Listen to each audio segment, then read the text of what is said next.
জান্নাত। আমার নতুন একটি ব্লগে আপনাদের অনেক অনেক স্বাগতম। কেমন আছো সবাই? আশা করি খুব ভালো। আলহামদুলিল্লাহ, আমিও খুব ভালো আছি। সকালবেলা ঘুম থেকে উঠে আমার মেয়ে শুরু করেছে মুড়ির মোয়া খাবে। গতকালকে ওর বাবাই মুড়ির মোয়াগুলো নিয়ে আসছিল, ওগুলো ফার্স্ট টাইম দেখছে, তো খাওয়ার জন্য বলতেছে। আমি সকালবেলা তাই এগুলো দিয়ে দিছি হাতে। তো 2টা কমলা দিলাম আর মুড়ি মোয়া দিলাম, ওগুলো বসে বসে বারান্দাতে এখন খাচ্ছে। তো এখন প্রায় 10:30টার মতো বেজে গেছে। তো এখন হচ্ছে আমি খিচুড়ি বসাচ্ছি। অল্প একটু তেলে মশলাটা কষিয়ে নিলাম আর চালটা দিয়ে ভালো করে নেড়ে নেব। তো চা বানাইছিলাম সকালে, চাটা খেয়ে তারপর পাউরুটি ছিল, পাউরুটি খেলাম। খাওয়ার পর এখন ভাবতেছি খিচুড়িটা বসাই। আর গতকাল রাত্রে মুরগি রান্না করছিলাম।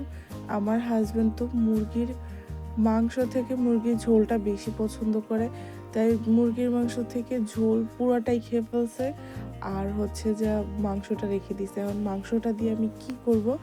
এটা তো আর রান্নাও করা যাবে না মশলা কষায়। পরে ভাবলাম যে খিচুড়ি রান্না করি, খিচুড়িতে এই মাংসটা দিয়ে দেওয়া যাবে। তো যেই ভাবা ওই কাজ আর কি। আর এই যে শীতকালে পেঁয়াজের পাতা ছিল, পেঁয়াজের পাতা দিয়েছি খিচুড়িতে। পেঁয়াজের পাতাটা দিলে বেশি মজা লাগে। আলু দিতে ভুলে গেছিলাম, তাই একটা আলুকে ছোট ছোট করে কেটে দিয়ে দিয়েছি। তো গরম পানি করে নিছি। আমার এই সময়টাই এই 10টা থেকে প্রায় 1টা পর্যন্ত চুলার গ্যাসটা মাঝে মধ্যে একদমই কমে যায় আর মাঝে মধ্যে থাকে। তো ওই পাশে ঢাকনা দিয়ে ঢেকে রেখে দিয়ে আসছি। আর দেখো আজকে সারা দিনটা কেমন জানি মেঘলা মেঘলা। তো বারান্দাতে কিছু জামা কাপড় ছিল, ওই জামা কাপড়গুলো আমি উঠাই নিতেছি। পুরো চারপাশ খালি অন্ধকার হয়ে আছে। একে তো ঠান্ডা, দ্বিতীয়ত যে শীতকাল, তার উপরে নাকি আবার মেঘলা মেঘলা আর প্রচণ্ড বাতাস ছাড়ছে। তো এ আর কি, অনেক ঠান্ডা লাগতেছে। যাই হোক, ঠান্ডা দিয়ে বসে বসে খিচুড়ি খেতে করবে কিন্তু খুবই ভালো লাগে। আচ্ছা, বর্ষাকালে বৃষ্টির সময় খিচুড়ি খেতেও খুব ভালো লাগে। আর এখন যেহেতু শীতকাল, শীতকালে নানান ধরনের সবজি দিয়ে এই যে সকালবেলা খিচুড়ি রান্না করে, আগে দেখতাম ডিম ভাজি নানান ধরনের ভর্তা দিয়ে খেতাম, খুবই ভালো লাগতো। তো আমার হাজব্যান্ড ততটা পছন্দ করে না পাতলা খিচুড়ি বা সবজি খিচুড়ি। সবসময় খালি এই যে ভুনা খিচুড়িটাই খেতে চায়, তো এটাই বেশি রান্না করে দেওয়া হয় আর কি। তো এই দেখো আকাশটা কেমন অন্ধকার হয়ে আছে, মেঘলা। এখনই কিন্তু আমার রান্নাবান্না শেষ করতে করতে প্রায় 12টার কাছাকাছি। তারপরও দেখো চারপাশটা পুরো অন্ধকার হয়ে আছে, মনে হচ্ছে মাত্র সকাল 7টা কি 8টা বাজে। আমার মেয়ে দেখো খেলনা বের করে খেলার জন্য একদম প্রস্তুত। তো খাটের নিচে একটা বলের ভিতরের খেলনাগুলো রাখছিলাম, ওইগুলো সব বের করতেছে। আর দেখো খিচুড়িটা ঢাকনা দিয়ে ঢেকে রেখে গেছিলাম। খিচুড়িটা খুব সুন্দর হয়ে গেছে, একটু নরম নরম রাখছি। তো চুলার পাটটা ভালো করে একটু পরিষ্কার করে নিছি।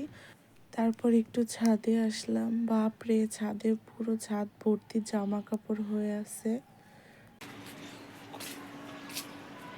ছাদে আসলাম এই জিনিসটা দেখার জন্য। গতকালকে আমার মেয়ে ছাদে উঠছিলাম নিয়ে, এই পাইপের উপরে পা ধুইতে যা পইরা পাইপ ভেঙে ফেলছে। সে কি অবস্থা, 3-4 ঘন্টা ধরে পানি ছিল না বাসায়।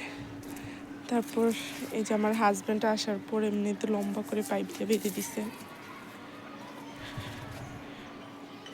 2বার পানি ভরছে, 2বার এইখান দিয়ে পানি পুরো ছাদে ভাইসা শেষ। সে কি অবস্থা, 3-4 ঘন্টা পানি না থাকাতে পুরো বিল্ডিংয়ে কেয়ামত শুরু হয়ে গেছে। তো এই দেখো আমার কি সুন্দর হয়েছে থানকুনি পাতাগুলো, খেয়েই একদম শেষ করতে পারি না। অনেক সুন্দর হয়েছে পাতাগুলো, যখনই উঠে নেই তারপর আরও বেশি করে হয়। তো এই দেখো, এটা কি গাছ, ভুট্টা গাছ না কি গাছ আমি জানি না। এটার ভিতরে একবার হয়েছিল, কেটে দিছিলাম, দেওয়ার পর আবারও এটা থেকে 2টা ডাল বের হয়েছে। ডাল বের হয়ে দেখো এটার মাথার ভিতরে এমন ছোট ছোট ফুলের মতো হয়েছে।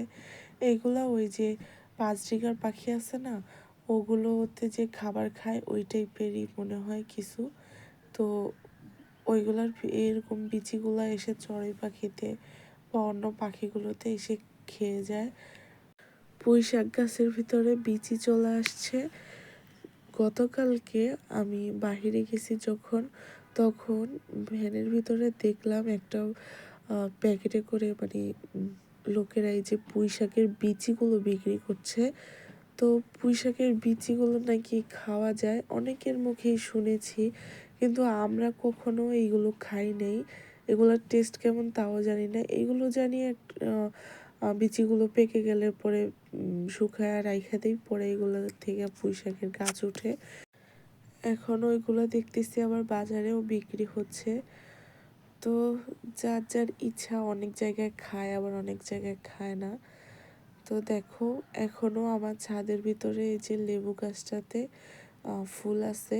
ওই পাশে ছোট্ট লেবু গাছে দেখি অনেক নতুন পাতা বের হয়েছে, আর এই গাছটার পাতাগুলো ঝরে পড়ে গেছে। আর এই দেখো আমার পেয়ারা গাছের পাতাগুলো সব ঝরে পড়ে গেছে।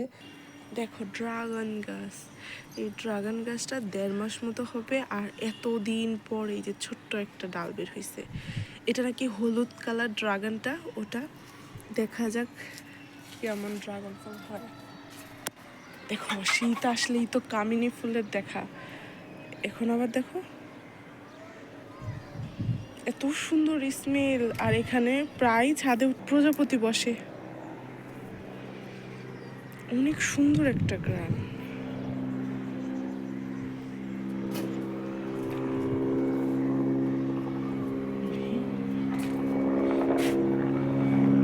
এই হেলিকপ্টারের যন্ত্রণা আর বাঁচা গেল না। 15-20 মিনিট পর পরই এই যে উপর দিয়ে হেলিকপ্টার যায়, আর কি বিকট শব্দ, বাপরে বাপ। এই দেখো আমার বড়ইগুলো মাশাল্লাহ কত বড় সাইজের হয়ে গেছে। আচ্ছা চলো এবার বাসার দিকে যাওয়া যাক। দেখো আমার গাছের ভিতরে এখন আবার বেগুন হইতেছে। তো 2টা বেগুন আছে এখনো। মুরগিগুলোকে খাবার দেওয়া হয়ে গেছে। গাছগুলো একটু দেখে নিলাম, এখন বাসায় চলে যাব। বাসায় এসেই দেখো খিদে পেয়ে গেছে অনেক জোরে। তো এত ঠান্ডা লাগতেছে, বাহিরে প্রচণ্ড কুয়াশা আর মেঘলা মেঘলা আকাশ আর প্রচণ্ড বাতাস, পুরো ঠান্ডা লেগে গেছে আমার। তাই এসে আগে খিচুড়ি নিয়ে নিলাম, আর একদম ডিরেক্ট কম্বলের নিচে বসে গেছি খাওয়ার জন্য। এত পরিমাণে ঠান্ডা, এই কম্বলের নিচে বসে বসেই এখন খিচুড়ি খাবো। তো আমার মেয়েকে খাওয়াবো পরে, আগে আমি হচ্ছে খেয়ে নিই। দেখো এখন খেলতে ব্যস্ত আছে সে, আমার সাথে বলতেছি খাওয়ার জন্য, এখন খাবে না। সকালবেলাও মুড়ির মোয়া খাইছে, আবার কমলা খাইছে, তারপর আবার চা দিয়ে বিস্কিট দিয়ে খাওয়াইছিলাম, পাউরুটি দিয়ে। তো এখন মোটামুটি আর পেট ভরাই আছে। তো আমি হচ্ছে চা খাইছিলাম। আমার কাছে একদম সকালবেলা উঠে নাস্তা করতে একদম ভাল লাগে না। তো এখন আজান দিয়ে ফেলছে, আমি খেতে বসছি। তো চা খাইছিলাম আর একটা পাউরুটি খাইছিলাম। তো এই জন্য আমার খিদে পেয়ে গেছে তাড়াতাড়ি, আমি এখন খাবার খাইতেছি। আর আমার ঘাড়ের উপরে জানেন সব সময় এমন করে, যখনই নামাজ পড়তে বসি তখন এমন করে, আবার এভাবে বসলেও আমার ঘাড়ের উপরে এসে এভাবে বসে থাকে। আমার কাছ থেকে চেয়ে চেয়ে শশা খাচ্ছে, আর বলতেছে লেবুটা দাও, লেবুটা খাবে। কি পরিমাণে যে টক খেতে পারে বলার বাহিরে। তো ভিডিওটা আজকের মতো এই পর্যন্তই। সবাই ভালো থেকো, সুস্থ থেকো, আল্লাহ হাফেজ।